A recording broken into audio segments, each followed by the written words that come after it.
অনেক মানুষ রোজা রাখে, নামাজ পড়ে না, এরকম আছে নাকি? আছে। আমরা তার কিসের রোজা? তো রোজা হইল না, হইলো তো না, আমার কি হইলো না বোঝানোর দায়িত্ব না হওয়ানোর চেষ্টা করার দায়িত্ব? হ্যাঁ, তাকে বোঝান যে ভাই তুই 15 ঘন্টা কষ্ট করলি একটা ফরজ কাজের জন্য, আর 15টা মিনিট কষ্ট করবি, তোর 5টা ফরজ আদায় হয়ে যাবে, ঠিক না? 15 ঘন্টা কি প্রচন্ড কষ্ট করলো।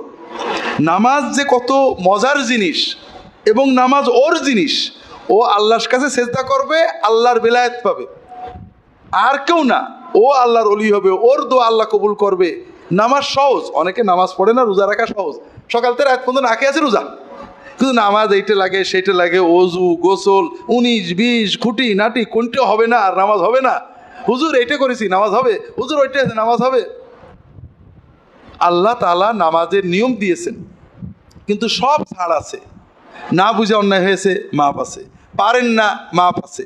কাজেই বান্দা সাধ্যের ভিতরে হাজিরা দেবে। ঠিক আছে, তুমি সূরা কেরাত জানো না, রমজানে শিখতে থাকো, শুধু নামাজে দাঁড়াই থাকবা, কিচ্ছু পড়বা না, তাতেও তুমি 16 আনা সওয়াব পেয়ে যাবা।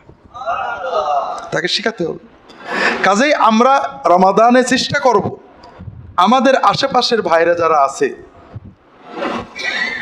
তারা যদি জান্নাতে যান, তাহলে তো আমাদের জান্নাতের সুবিধাগুলো কমে যাবে, ঠিক না? জায়গা কম পড়ে যাবে না? হ্যাঁ, তাহলে আমরা চেষ্টা করব আমাদের ভাইদেরকে নিয়ে জান্নাতে যাব।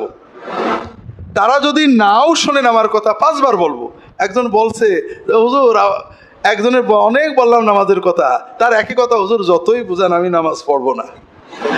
তা বললাম তার পা ধরায় ধরবেন যে ভাই অন্তত একবার মসজিদে চল, আমার খুব নিয়ত যে তোকে মসজিদে নিয়ে আমি আল্লাহর কাছে সওয়াব নেব, ভাই আমার বঞ্চিত করিস নে। বলতে থাকেন বলতে থাকেন, আসবে ইনশাআল্লাহ। নামাজটা যে তার, আমার না, সে নামাজ পড়লে আমার কোনো লাভ নেই, তার লাভ, এটা যখন সে বুঝবে নামাজটা পড়বে। দ্বিতীয় হলো ভাইরা, রোজা রাখা মানে, আমরা যারা রোজা রাখি না তাদের কথা বললাম, তাদের দাওয়াত দিতে হবে। রোজা রাখেন, নামাজ পড়ে না, দাওয়াত দিতে হবে। রাগ করে না, আদর করে বুঝায়। আমরা যারা রোজা রাখি, রোজা মানে কি? আমরা মনে করি রোজা মানে নেগেটিভ, চুপ করে না খেয়ে না দিয়ে বসে থাকা। না, রোজা মানে হলো আল্লাহ যেটা হারাম করেছেন সেটা তো বাদ দেবই, এমনকি আল্লাহ যেটা হালাল করেছেন ওটাও বাদ দেব। আমার হালাল টাকায় কেনা, আমার আব্বার টাকায় কেনা ম্যাঙ্গো জুস ঠান্ডা করে, পেপসি ঠান্ডা করে ফ্রিজে আছে, প্রচণ্ড পিপাসায় বুক ফেটে যাচ্ছে, একেবারে জুন মাসের 25 তারিখ, বিকেল 3টে বাজে, সহ্য হচ্ছে না, ঘরে কেউ নেই, খেয়ে ফেললেও কেউ দেখবে না। খাবেন নাকি? কেন? আল্লাহ দেখবে। তাহলে আল্লাহকে খুশি করতে আমি হালাল জিনিসটা খাইলাম না, তবে হারাম খাবো তো নাকি? হ্যাঁ, তাহলে কি রোজা হলো নাকি? যেন 12 মাস হারাম না খাই, এই জন্য 1 মাস হারামও খাবো না, হালালও খাবো না, এর নাম হলো রোজা, ঠিক না? কাজেই আমরা যদি রমাদানে আমরা রোজা রাখলাম, পানাহার, স্ত্রীর সাথে মানে সম্পর্ক বন্ধ রাখলাম, এগুলো হালাল, আমরা অফ করে দিলাম। কিন্তু আল্লাহ যেগুলো স্থায়ী হারাম করেছেন, মিথ্যা কথা বলা হালাল না হারাম? ঘুষ, সুদ, ওজনে কম দেওয়া, ভেজাল দেওয়া, ফাঁকি দেওয়া, গালাগালি দেওয়া, আমি এগুলো সব করলাম, তাহলে কি রোজা হলো? এই জন্য তারাবির মতো রোজাদারদেরও রাসূলুল্লাহ সাল্লাল্লাহু আলাইহি ওয়াসাল্লাম 2 ভাগ করেছেন। এক ভাগ মান সামা রমাদানা ঈমানান ওয়া ইহতিসাবান গুফিরা লাহু মা তাকাদ্দামা মিন যামবি, যে ব্যক্তি রমাদান মাসের রোজা ঈমানের সাথে আল্লাহ তাআলার কাছে সওয়াবের পূর্ণ আশা নিয়ে, দুনিয়ার কোনো উদ্দেশ্য নয়, সুন্দর করে রোজা রাখবে, তার আল্লাহ সকল গুনাহগুলো মাফ করে দেবে। আবার বলেছেন মান লাম ইয়াদা কাওলা যুরি ওয়াল আমালা বিহি ফালাইসা লিল্লাহি হাজাতুন আইয়াদা তাআমাহু ওয়া শারাবাহু। অন্য হাদিসে বলছেন রুব্বা সাইমিন লাইসা লাহু মিন সিয়ামিহি ইল্লাল জুউ ওয়াল আতাশ। অনেক রোজাদার আছে যাদের রোজার নিট লাভ হলো পিপাসায় কষ্ট করা, ক্ষুধায় কষ্ট করা। আপনি কোন দলে যেতে চান? এক দলের লাভ হলো ক্ষুধা আর পিপাসা, আর এক দলের লাভ হলো মাগফিরাত এবং সওয়াব। মাগফিরাত এবং সওয়াব পেতে গেলে রাসূলুল্লাহ সাল্লাল্লাহু আলাইহি ওয়াসাল্লাম বুঝাই দিয়েছেন, যে ব্যক্তি রোজা রেখে অন্যায় কাজ, অন্যায় কথা, মিথ্যা কাজ, মিথ্যা কথা, ফাঁকি কাজ, ফাঁকি কথা, পাপের কাজ, পাপের কথা এবং রাগারাগি ঝগড়া বাদ দিতে পারলো না, তার ওই শুধু শুধু পিপাসায় ক্ষুধায় কষ্ট করাতে কোনো লাভ হবে না। রোজা রেখে সব হারাম বাদ দিতে হবে, তবে কিছু হারাম রোজা রেখে আরো মজা লাগে। ডায়াবেটিস হলে মিষ্টির লোভ বেড়ে যায়, আমার ডায়াবেটিস, মিষ্টির খুব লোভ, বুঝছেন? অন্য কিছু লোভ সামলাতে পারে, মিষ্টির লোভ সামলানো যায় না। আর রোজা রাখলে সব লোভ সামলানো যায়, ঝগড়ার লোভ সামলানো যায় না। রোজা রেখে জুন মাসের রোজা, জুলাইয়ের রোজা, মেজাজ তিরিক্ষে যে লোক আগে রাগ করতো না সেও রমজানে রাগ করে, ঠিক না? আর এজন্যই রাসূলুল্লাহ সাল্লাল্লাহু আলাইহি ওয়াসাল্লাম আগে এটা বলেছে, আস-সাওমু জুন্নাহ, রোজা হলো ঢাল, ঢালটা ব্যবহার করবা কিভাবে? রোজা থেকে ফাইজা কানা ইয়াউমু সাওমি আহাদিকুম ফালা ইয়াফসুক ওয়ালা ইয়ারফুস, রোজা রাখলে কোনো বাজে, অশ্লীল, অশালীন, অশোভন, নারী ঘটিত এই সমস্ত কথা মুখ দিয়ে বের করবে না, এবং কোনো বাজে কথা, ঝগড়া কথা, গালির কথা মুখ দিয়ে বের করবে না। ফাইন সাব্বাহু আহাদুন আও কাতালাহু, কেউ গায়ে পড়ে গাল দিয়েছে, ঝগড়া করেছে, রাগ করেছে, নিজে তো রাগা যাবেই না। রোজা রেখে আমাদের কি হয়? ভালো কথা হয়, মেজাজ গরম হয়ে যায়, ঠিক না? ওটা তো করা যাবেই না। একজন এমন কথা বলেছে যাতে রাগ একেবারে মরা মানুষ রেগে যায়, এরকম কথা, তাতেও রাগা যাবে না। আইন সাব্বাহু আহাদুন, কেউ গাল দিয়েছে, আও কাতালাহু, মারামারি করতে চলে এসেছে, মায়ের দিয়ে দিয়েছে, ফালিয়াকুল ইন্নী মুরউন সাইম, তখনও রাগা যাবে না, বলতে হবে আমি রোজা আছি ভাই, সরি ভাই, আমি রোজা আছি, আমি মাপ চাচ্ছি, আপনার সাথে ঝগড়া করবো না। নিজের মনে নিজেকে বলতে হবে আমি রোজা আছি, প্রয়োজনে ওই লোককেও বলতে হবে আমি রোজা আছি, সরি। কিন্তু নিজেকে রাখতে দেওয়া যাবে না।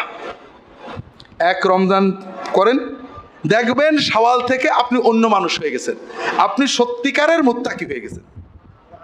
কারণ আমাদের যত পাপ তার মূল হলো ধৈর্যহীনতা। সবর মানে কি? সবর মানে আপনি প্রি প্ল্যান থাকবেন, আপনি রিয়াকশনে যাবেন না। রাগ মানে রিয়াকশন, লোভ মানে রিয়াকশন, হতাশা মানে রিয়াকশন। আপনার একজন আপনজনের ক্ষতি হয়েছে, মারা গেছে, আপনি হতাশ হয়ে গেছেন, মানে আপনি রিয়াক্টেড, ওইটা দেখে আপনি, আপনার ভিতরে একটা অ্যাকশন আসছে, সেটা ক্রন্দন অথবা ফিট হয়ে যাওয়া। একজন আপনাকে বাজে কথা বলেছে, আপনি রেগে গেছেন, এটা রিয়াকশন, ওর অ্যাকশনে আপনি রিয়াকশন করেছেন। আপনার সামনে ঘুষ দিচ্ছে অথবা হারাম একটা জিনিস আছে, আপনি খেয়ে ফেললেন, অ্যাকশন হলো ঘুষ, রিয়াকশন হলো গ্রহণ করা। কথা বুঝতে পেরেছেন? সবর মানে হলো আপনি রিয়াকশন করবেন না, প্রো অ্যাকশন, আপনি আগের সিদ্ধান্তে চলবেন। ও যে অ্যাকশন চাচ্ছে আপনি সেটা করবেন না, আপনি যেটা আগের থেকে চেয়েছেন সেটা করবেন। আপনি যদি এই আত্মনিয়ন্ত্রণ আনতে পারেন, আপনি দুনিয়াতে যেখানে যাবেন, রাজনীতি, বিজনেস, ব্যবসা, বেলায়েত, আল্লাহর ওলি হবেন, সবচেয়ে বড় ওলি হবেন, ব্যবসা করবেন, সবচেয়ে বড় ব্যবসা হবেন, লেখাপড়া করবেন, সবচেয়ে বড় লেখাপড়া করবেন, পরিবার করবেন, সবচেয়ে ভালো স্বামী হবেন, বউ হবেন, সবচেয়ে বড় বউ হবেন, যদি আপনি এই প্রো অ্যাকশন অর্থাৎ আত্মনিয়ন্ত্রণ রমজানের মাধ্যমে শিখতে পারেন।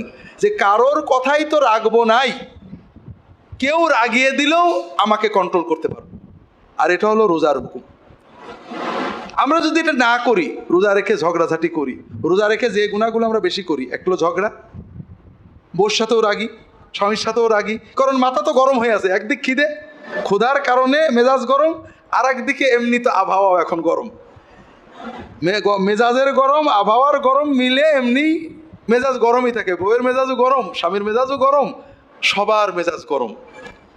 আর এই গরম মেজাজ কন্ট্রোল করতে যদি রমজানে পারেন, যে অনুভূতি দিয়ে, যে তাকওয়ার অনুভূতি দিয়ে প্রচণ্ড গলা একদম শুকানো কাঠ, ফ্রিজের ভিতরে একেবারে ঠান্ডা জুস আপনি খাননি, যে তাকওয়া দিয়ে, ওই তাকওয়া দিয়ে এই মেজাজটা যদি কন্ট্রোল করতে পারেন তাহলে আপনি রোজার তাকওয়া অর্জন করলেন। কথা বুঝতে পেরেছেন? এটা আরো অনেক কথা আছে। রোজা রেখে আরেকটা কাজ আমরা বেশি করি, সেটা কি? এটা সবসময় করি। আমরা রোজা আছি, বাড়িতে জবাই করা হালাল গরুর ভুনা গোশত রান্না আছে, খাবো নাকি? রোজা অবস্থা খাবো, কিন্তু মরা গোশত খাই। সেটার নাম কি? গীবত। গীবত কি? আল্লাহ কোরআনে কি বলেছেন? গীবত হলো মরা ভাইয়ের গোশত খাওয়া। মরা ভাইয়ের গোশত খাচ্ছি, কিন্তু জবাই করা গরুর ভুনা গোশত খাচ্ছি না। রোজা হইল নাকি? কাজে রোজা অবস্থায় আর যাই করেন, গীবত থেকে আত্মরক্ষা করতে হবে, সব থেকেই করতে হবে। গীবত মানে আমার সামনে যে লোকটা নেই তার ব্যাপারে এমন কথা বলা যে কথাটা তার কানে গেলে কষ্ট লাগবে। কাজেই কারোর সমালোচনা তার অনুপস্থিতিতে করবেন না। মুসলমানের সমালোচনা করা মানে মুসলমানের উচিত নয় মানুষের কারোর সমালোচনা করা। আপনি কর্মের সমালোচনা করেন, ব্যক্তি তুলে সমালোচনা করতে হয় না। করতে হলে এমনভাবে বলবেন যে লোকটা যদি সামনে বসে থাকতো শুনলে খুশি, মানে কষ্ট, এমনভাবে যেমন লোকটা, হ্যাঁ তার অনেক ভালো গুণ আছে, আমি আশা করি লোকটা ভালো, কিন্তু তিনি যে এই কাজটা করেন এটার সাথে আমি একমত না, অথবা এটা ভুল করেন। এমনভাবে বলেন আপনার অডিওটা যদি তাকে শোনানো হয় তিনি মাইন্ড করার কোনো কিছু খুঁজে পাবেন না, কারণ আল্লাহ তো শুনছেন। তো এই জন্য গীবত করবেন না রোজা রেখে। মহিলারা গীবত করেন, ইফতার পার্টিতে যাবেন, পরে এসে, এখন তো মোবাইল আছে, পাড়া প্রতিবেশীর জিয়ারত এখন নেই, আগে ছিল গ্রামে গঞ্জে দেখা সাক্ষাৎ হতো, এখন তো প্রত্যেকের ফ্ল্যাটে প্রত্যেকে, তবে মোবাইল আছে। হ্যালো, অমুক ভাবির বাসায় বেড়াতে গেছিলাম, এই ইফতার খাওয়াইছে, মনে হয় কোনোদিন জীবনে খাইনি। অথবা অমুক ভাবি না ওই মাহফিলে অমুক দুল পরছিল, অমুক কাপড় পরছিল, কেমন দেখলে দেখেন তো। এরকম ঘটে না? সব হচ্ছে না, গুনাহ হচ্ছে, কঠিন গুনাহ হচ্ছে, অথচ এটা বলে আমাদের কোনো লাভ নেই। কাজেই আমরা সবসময় গীবত থেকে বাঁচবো, বিশেষ করে রমাদানে গীবত থেকে বাঁচবো। রমাদানে সিয়াম শুধু বর্জন নয়, সকল হারাম বর্জন, পাশাপাশি হালালও বর্জন। কিন্তু শুধু বর্জনে রমাদান আদায় হবে না, বর্জনের পাশাপাশি অর্জনও করতে হবে। সে অর্জন কি? সব নেক আমল বেশি করতে হবে, চেষ্টা করতে হবে। আমরা রোজা রেখে এমন ঘুম দিলাম, আসরের আগে উঠলাম, হলো না তো, ঘুমাবো ঠিক আছে, রাতে যেহেতু ঘুম হয় না আমরা ঘুমাই, কিন্তু রোজা রেখে ফরজ যেন একটাও না ছড়ে, হারাম না হয়, বাকি বেশি বেশি নফল ইবাদত করতে হবে। তবে রাসূলুল্লাহ সাল্লাল্লাহু আলাইহি ওয়াসাল্লাম 3 প্রকারের ইবাদত আমাদের বিশেষ করে রমাদানে শিখিয়েছেন। একটা হলো মানুষের সহমর্মিতা, মুআসাত, সাহায্য করা, জুদ, মানুষের সাহায্যে হাত বাড়িয়ে দেওয়া। কারণ রাসূলুল্লাহ সাল্লাল্লাহু আলাইহি ওয়াসাল্লাম আজওয়াদান নাস ওয়া কানা আজওয়াদা মা ইয়াকুনু ফি রমাদান। রাসূল এমনি দানশীল ছিলেন, যে যা চাইতো একেবারে শেষ খাদ্য পর্যন্ত দিয়ে দিতেন, দেখাতে বাড়িতে খাদ্যই নেই। বিশেষ করে রমাদানে উনি এত দান করতেন, পাড়া প্রতিবেশী গ্রাম মহল্লার কেউ বাদ পড়তো না। আমরা রমাদানে মানুষের জন্য হাত বাড়াবো, তবে আমাদের ভিতরে তেলা মাথায় তেল দিয়ে আরো বেড়ে গেছে। যেমন আপনারা আমাকে দাওয়াত দেবেন ইফতারিতে, ভালো কথা, খারাপ কিছু না। আর একটু যারা বুদ্ধিমান তারা এমপি সাহেবকে, কমিশনার সাহেবকেও দাওয়াত দেবেন, ঠিক না? তেলা মাথায় তেল দিলেন। আমি বলছি না যে কোনো রোজাদারকে আপনি খাওয়াতে পারেন, ইনশাআল্লাহ ইফতারের সওয়াব পাবেন, কিন্তু ভাইরা আমাদের সমাজে অনেক শ্রমজীবী শ্রম করেন এবং রোজা রাখেন, আছে না? রিক্সা চালান, ভ্যান চালান, টেম্পো চালান, রোজা রাখেন, দোকানদারি করেন, রোজা, আছে না? অল্প আয় করেন, প্রচণ্ড পরিশ্রম করেন। আপনি যদি তাকে 100-200 টাকা দেন, আপনার ইফতারির টাকা থেকে বাঁচিয়ে, ভাই তুমি আজকে 1 ঘন্টা রিক্সা চালাবে না, কষ্ট হচ্ছে, আমি আজকের টাকা দিলাম, তোমার রিক্সা না চালিয়ে বাড়ি যাও, বাচ্চাদের ইফতার করো, ভালো হতো না ভাই? তাহলে আমাদের তেল দিয়ে কী করবেন? যদি সুযোগ থাকে এই ধরনের মানুষদের, যারা হাতও পাততে পারে না, আবার কষ্টও তাদেরকে ছাড়ে না, যারা হাত পাতে তাদের একরকম ভালোই আছে।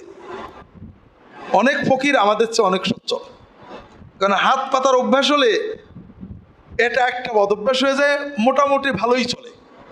আমি বলছি না যে হাত পাতলে দেবেন না, আপনার ইচ্ছা, যে হাত পেঁচেছে দিতে পারেন, সব আছে। ইসলাম প্রয়োজনে চাইতে অনুমোদন করে, ভিক্ষাকে পেশা হিসেবে নিতে হারাম করেছে।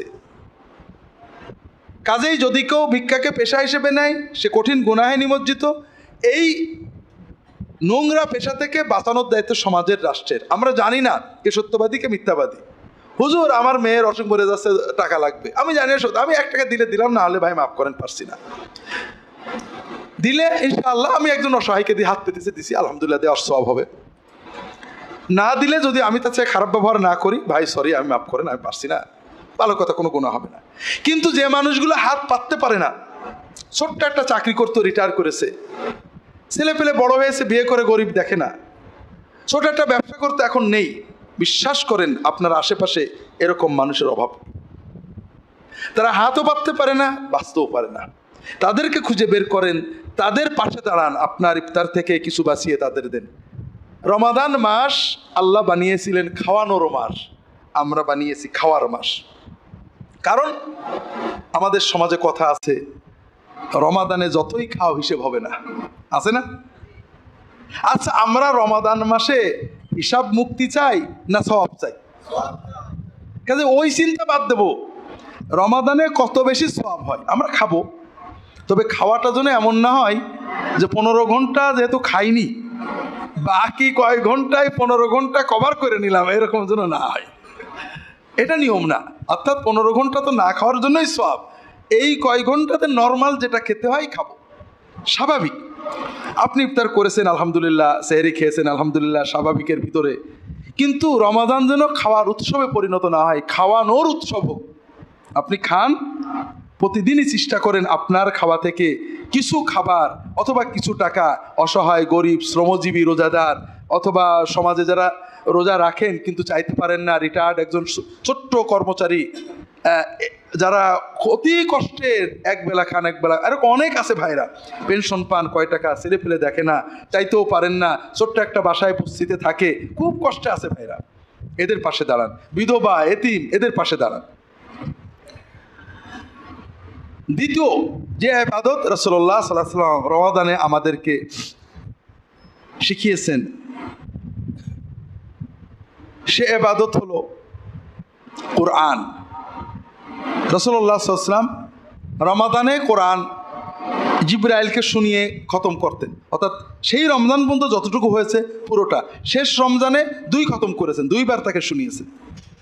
কাজে রমাদান কোরআনের মাস, ঠিক না? শাহরু রমাদান আল্লাযী উনজিলা ফীহিল কোরআন। আমরা জানি রমজানে আমরা তাকওয়া অর্জন করি, ঠিক না? কিন্তু তাকওয়া তো হচ্ছে না। প্যারাসিটামলে ব্যথা যাবে কিন্তু যাচ্ছে না। যদি প্যারাসিটামলের ভিতরে পাউডারের পরিমাণ বেশি হয় তাহলে কি হবে?